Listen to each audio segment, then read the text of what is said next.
SV6 news కు స్వాగతం. ముందుగా హెడ్లైన్స్. నాకు న్యాయం చేయండి. వేరే మహిళతో ముంబైలో కాపురం పెట్టిన భర్త చీకటి గదిలో బంధించి ఇబ్బందులకు గురి చేస్తున్న అత్త మరిది. న్యాయం చేయాలంటూ మీడియాను ఆశ్రయించిన బాధితురాలు సప్పిడి నవ్య. ఎల్బీ నగర్. తనకు పిల్లలు కలగడం లేదనే సాకు చూపించి తన భర్త అక్రమంగా మరో మహిళను పెళ్లి చేసుకున్నాడని, తనను తన భర్త అత్త మరిది కలిసి చీకటి గదిలో బంధించి చిత్రహింసలకు గురి చేస్తున్నారని సప్పిడి నవ్య ఆరోపించారు. ఎల్బీ నగర్ నియోజకవర్గం హయత్ నగర్, వినాయక్ నగర్లో సప్పిడి నవ్య విలేకరులతో మాట్లాడారు.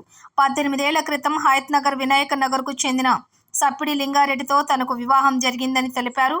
కొన్నాళ్ల పాటు సజావుగా సాగిన తమ కాపురంలో కలహాలు మొదలయ్యాయని వివరించారు.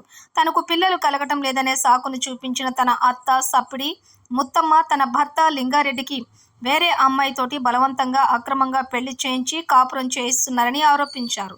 తన ఇంట్లోనే ఒక చీకటి గదిలో తనను బంధించారని పేర్కొన్నారు. తన భర్తను సదరు మహిళతో కలిసి ముంబైకి పంపించి అక్కడ కాపురం పెట్టించారని ఆరోపించారు.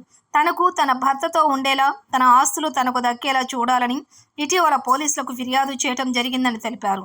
భర్త లింగారెడ్డితో పోలీసులు ఫోన్లో సంప్రదించగా నిర్లక్ష్యంగా సమాధానం చెబుతూ దసరా పండుగ తర్వాత వస్తానని చెప్పినట్లు పోలీసులు తెలిపినట్లు ఆమె వివరించారు. తనకు న్యాయం జరిగేలా చూడాలని మీడియా ప్రతినిధులను వేడుకున్నారు. తనను ఇబ్బందులకు గురి చేస్తున్న భర్త, అత్త, మరిదిలపై చర్యలు తీసుకునేలా చూడాలని కోరారు. ఈ సమావేశంలో బాధితురాలు నవ్య, తల్లిదండ్రులు, కుటుంబ సభ్యులు ఉన్నారు. బట్టలు లేదు, తిండి లేదు, వండుకునే బియ్యం కూడా గుంజుకపోయిండు, వండుకునే గిన్నెలు కూడా వాళ్ళ అమ్మ గుంజుకోపోయింది. సప్పిడి ముత్తమ్మ ఏమన్నా అంటే యారాలు మడిది అత్త ముగ్గురు కలిసి నెత్తి పట్టి గుంజుకొచ్చి రోడ్డు మీద వేస్తారు సార్. అంత కాలనీ వాళ్ళు కూడా చూసారు.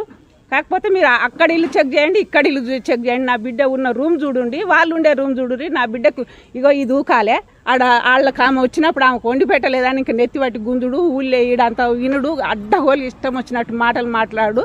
ఆడికి పోతే నిన్న ఆడికి పోయినాం సార్. పోతే ఎస్ఐ వచ్చి ఇట్లా మాట్లాడితే ఏందమ్మా నా బిడ్డకు ప్రాబ్లం, నీ బిడ్డకంటే ఇట్లా సార్ ఇట్లా అని అంటే చూస్తలేడంటే ఏంగా నా బిడ్డను చూడాలి, నా బిడ్డకు సగం హక్కు ఉంది, నా బిడ్డ హక్కు నాకు ఇవ్వాలి. వాడు చూస్తాడా, ఎట్లా చూస్తాడు, ఏ విధంగా చేస్తాడు, మీరే మాట్లాడాలి సార్, మీరే న్యాయం చేయాలి. మీకు ఏ విధంగా న్యాయం కావాలి? ఆయన ఆస్తిలో సగం కావాలి, నా బిడ్డను చూడాలి, అది మా కోరిక.